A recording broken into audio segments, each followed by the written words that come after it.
चंदन नगर का राजा चंदन सिंह बहुत ही पराक्रमी और शक्तिशाली था। उसका राज्य धन दौलत से भरपूर था।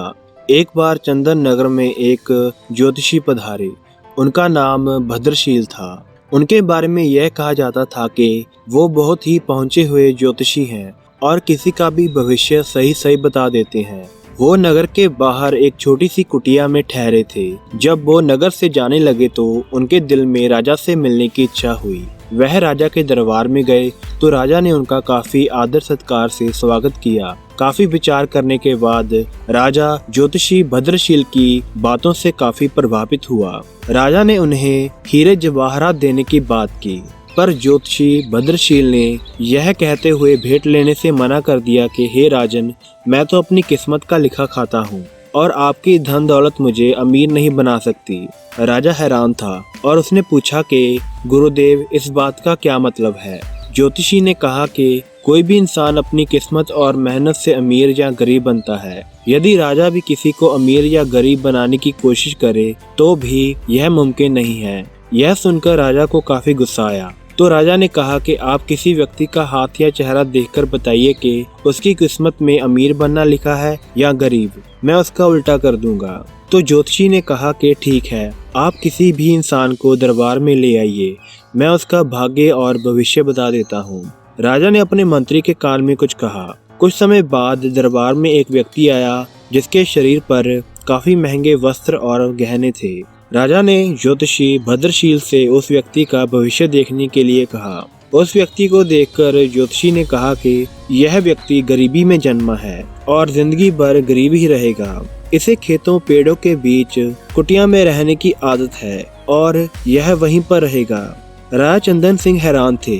उन्होंने कहा कि आपने ठीक कहा, यह व्यक्ति कोई धनवान नहीं है, यह तो महल का माली है और वहीं पर कुटिया में रहता है, पर मैं अपनी धन दौलत से इसकी किस्मत बदल दूंगा। राजा के अहंकार को देखकर ज्योतिषी ने कहा कि कोई बात नहीं, आप भी जोर लगाकर देख लीजिए। इतना कहकर ज्योतिषी भद्रशील नगर से चले गए।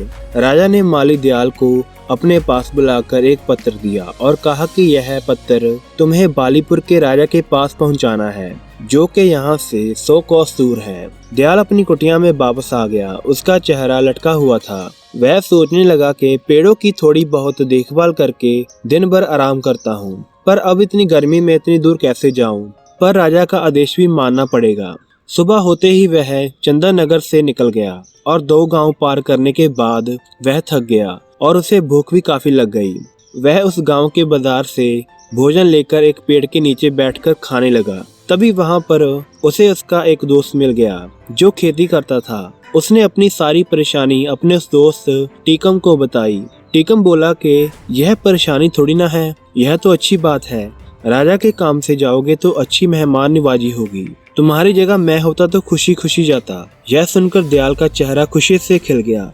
उसने कहा कि भाई टीकम, तो ठीक है, यह काम तुम कर दो, मैं 2 दिन यहीं पर आराम करके वापस चला जाऊंगा।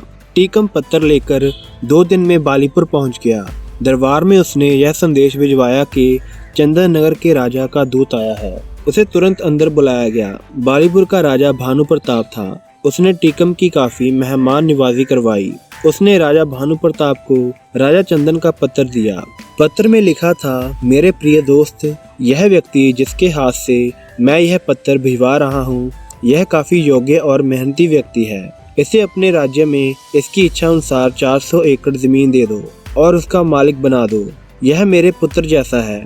यदि तुम चाहो तो इससे अपनी पुत्री का विवाह भी कर सकते हो। वापस आने पर मैं भी उसे अपने राज्य के 5 गांव इनाम में दे दूंगा। राजा भानु प्रताप को लगा कि यह सचमुच योग्य व्यक्ति है। उसने अपनी पत्नी और पुत्री से सलाह करके अपनी पुत्री का विवाह टीकम से कर दिया और काफी हीरे जवाहरात के साथ विदा किया। दूसरी तरफ आलसी दयाल थका हारा अपनी कुटिया में पहुंचा और जाकर सो गया। वह 2 दिनों तक आराम करता रहा और सुबह उठकर पेड़ों को पानी देने लगा। राजा उसके पास आया और पत्थर के बारे में पूछने लगा।